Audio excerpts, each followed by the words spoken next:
Good evening, everyone. Well, you've made it to the last phase. Nights, UH60. You guys ready to get y'all one of these?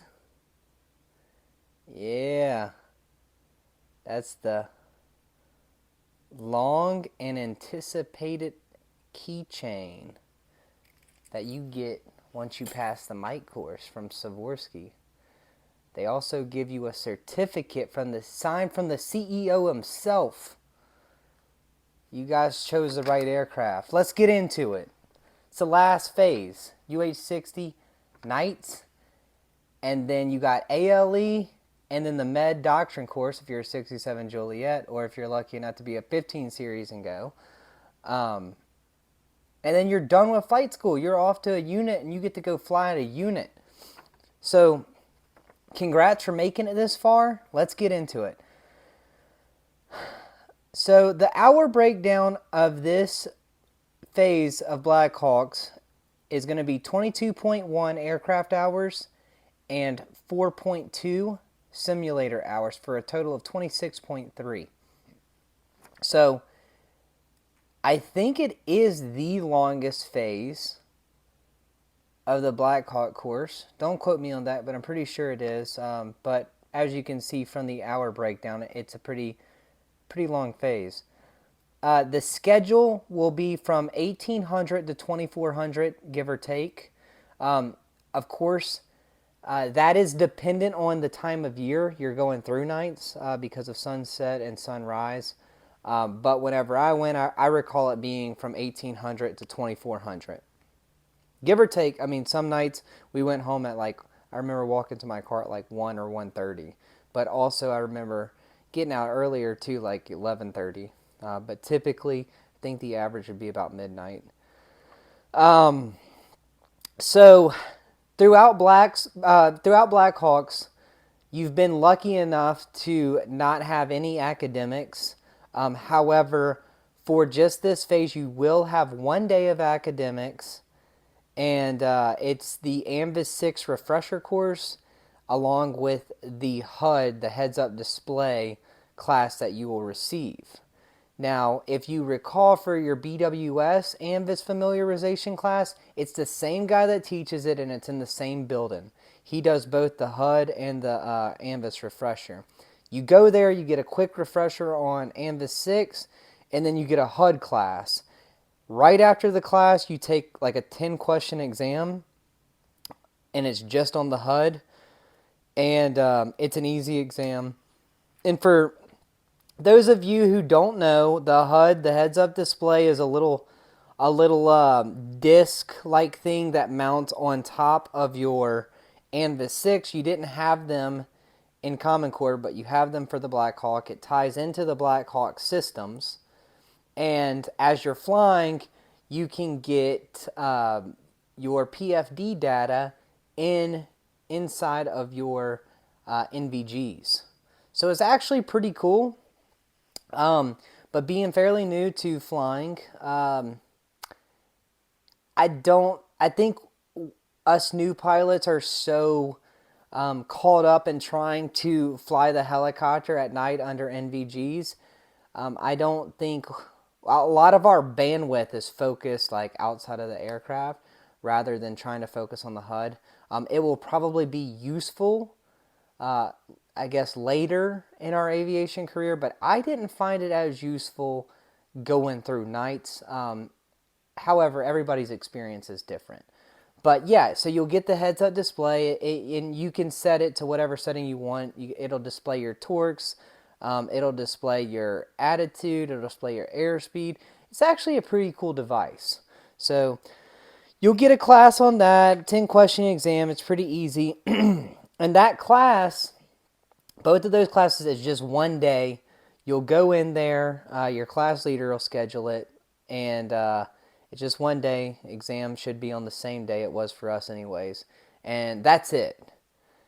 Now,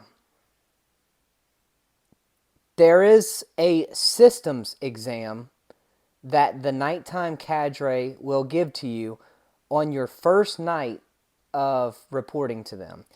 Now, this system exam is a 60-question exam, and it's open book, and every single question asked is taken from the Dash 10, the UH60 Mite Dash 10, and it's open book, open laptop, but you can only use the Dash 10.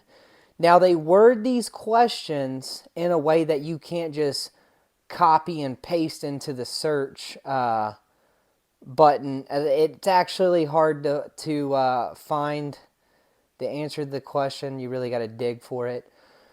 I found that if whatever I was looking for, if a keyword from the question didn't pull it up, I would go down to the answers and I would search for them.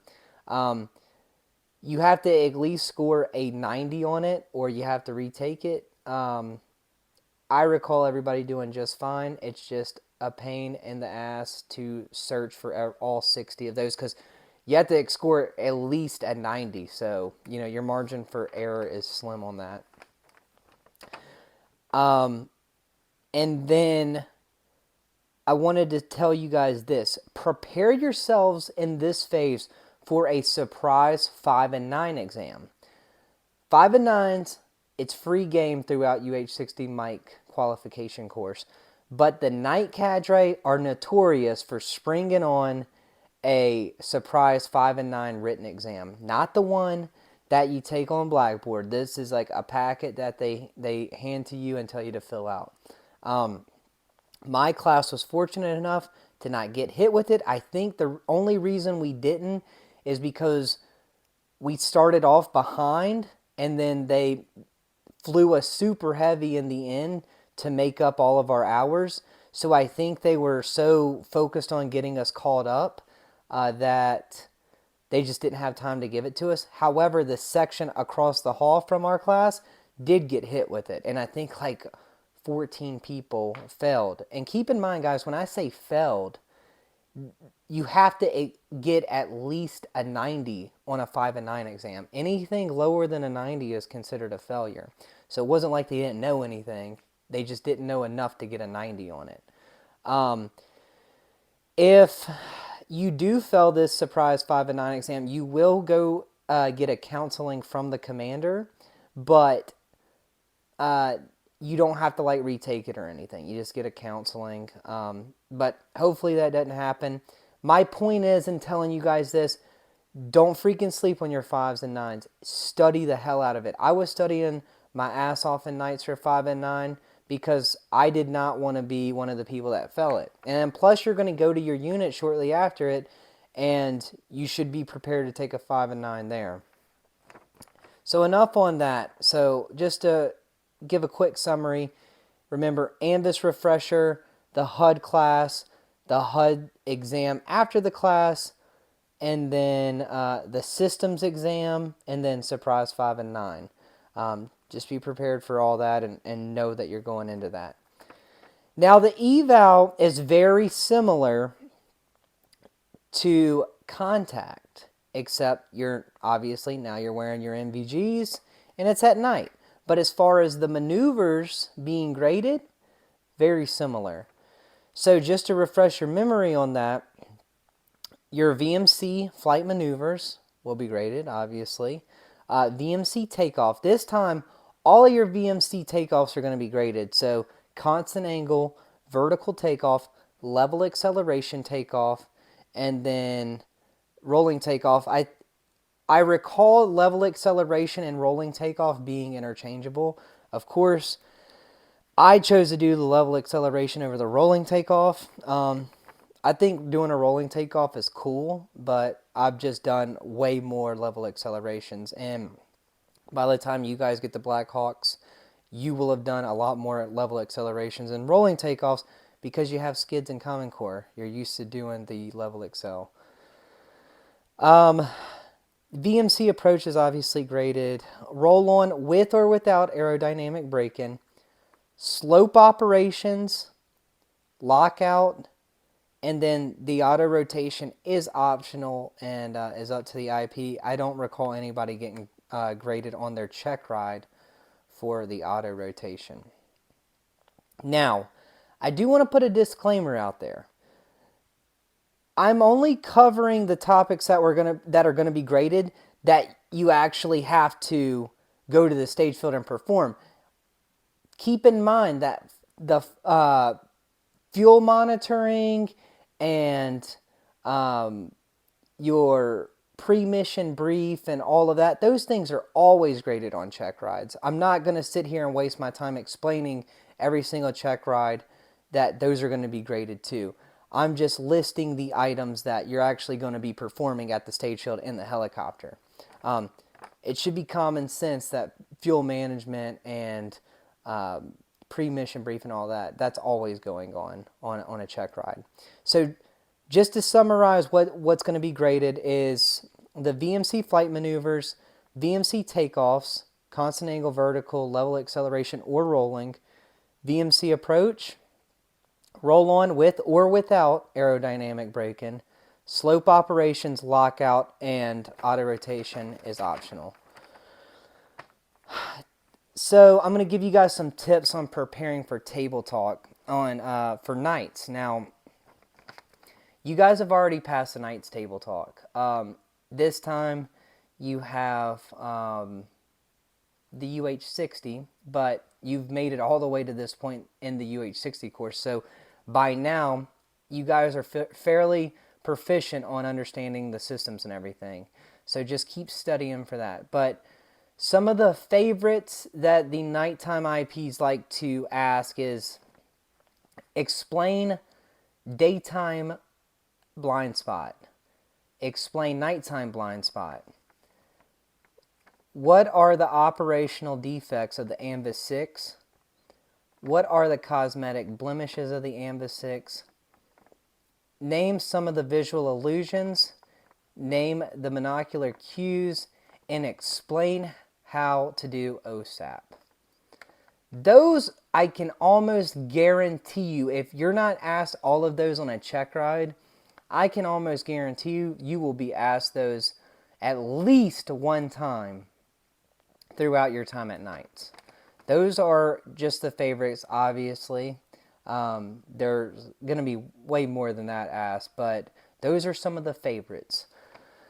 I recall one time in daily questions, daytime and nighttime blind spot being covered, and some of my classmates, they were asked about the daytime night spot, and obviously these questions are always asked kind of like in stick buddy pairs. So if one doesn't get it, they usually allow the other stick buddy sitting next to him to chime in and try to get the answer or help him with the answer.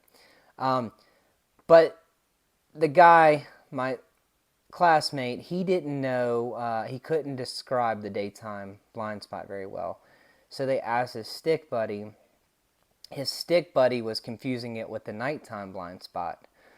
And then the very next day, eventually the class helped them out and we answered it. But the very next day, the commander got up there, asked for the daytime blind spot again to the same individual, and he still got it wrong. We all kind of laughed about it because it was funny, but try to avoid being that guy, especially if you are asked a question and you get it wrong or you completely bomb it. There's nothing wrong with getting it wrong once. Just be like, "Hey, sir, I don't know that one. I gotta look into that. I owe you an answer on that." But definitely go home and study what you got wrong that night or what you didn't know that night. 100%. That's how you wind up with an unsat for the day. Don't know if that actually happened, but I know my IPs would have definitely unsatted me for something like that. So my experience in this phase, just like I always do, I'm going to give you guys my experience in this phase. I enjoyed nights. I think everybody kind of enjoys nights. It's really fun flying nights with NVGs on. You truly feel like a military pilot. But I will say, for this phase of training, I had worst IP out of my entire flight school experience. The guy wasn't a bad dude. He was actually a pretty cool guy, outside of the cockpit. But my personality and his personality just did not get along.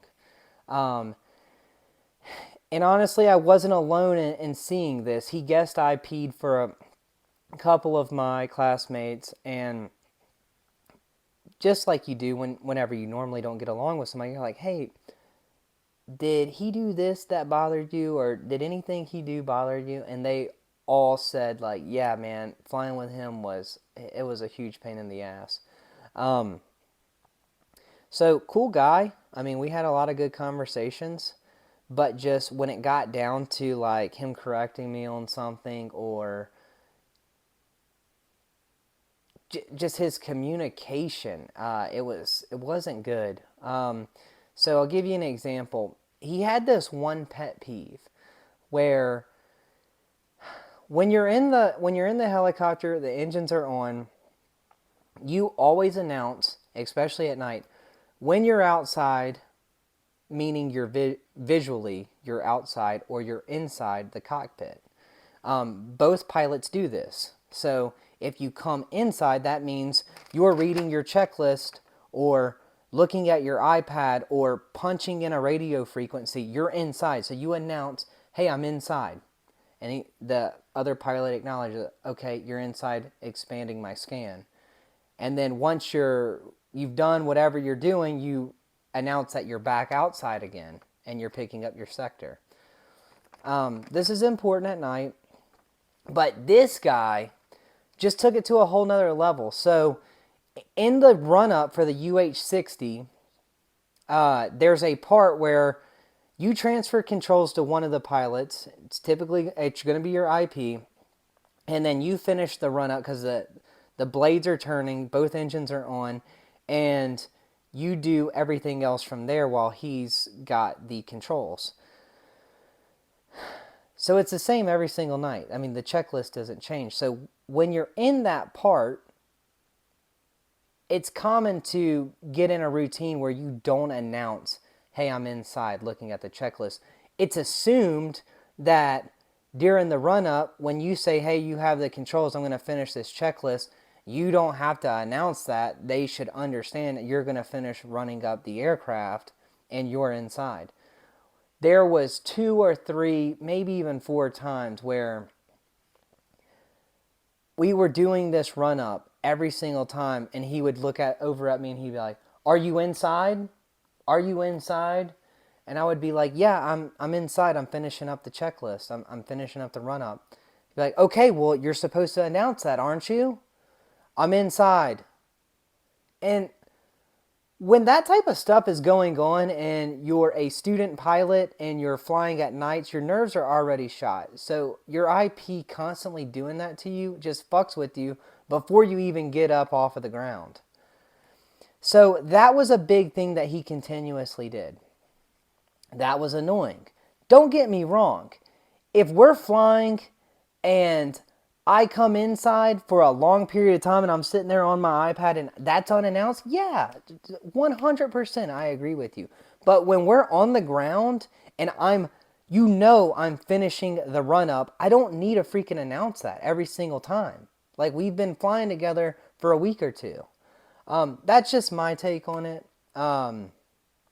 Another thing that he did,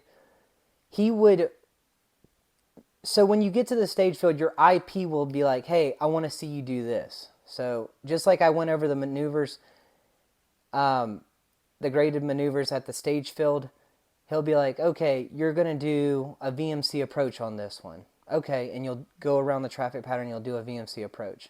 Okay, I want to see you do a roll-on landing on this one. Okay, go and do a roll-on landing. He would be like, hey, I want you to do a roll-on landing. I'd be like, all right, cool. Do my radio call, fly the traffic pattern, and then I'd be coming in shallow, and he'd be like, why are you so shallow? Why are you so shallow? And I'd be like, you wanted me to do a roll-on landing. And he'd be like, oh, damn, man, my bad, I forgot. And I'm busy talking to Tower where he's asking me why I'm so shallow. I'm like, dude, I'm doing what you assigned me to do. He did like acknowledge that he was wrong for doing that, but that he did that like 2 or 3 times. I remember him doing that.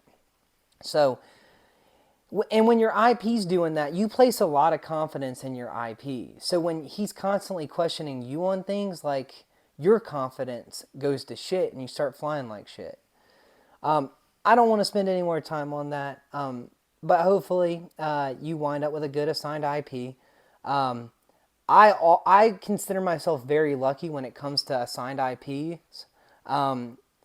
Just I guess my time was due to have a not so good one. Again, guy was probably good. He was a good pilot. I just didn't like him as an IP. However, saying that, I got very lucky on my check ride IP.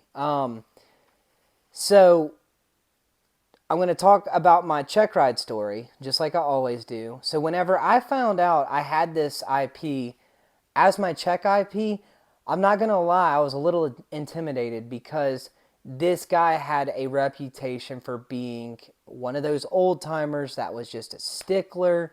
He freaking knew that bird from front to back, knew every trick in the book, was just a freaking genius when it came to flying.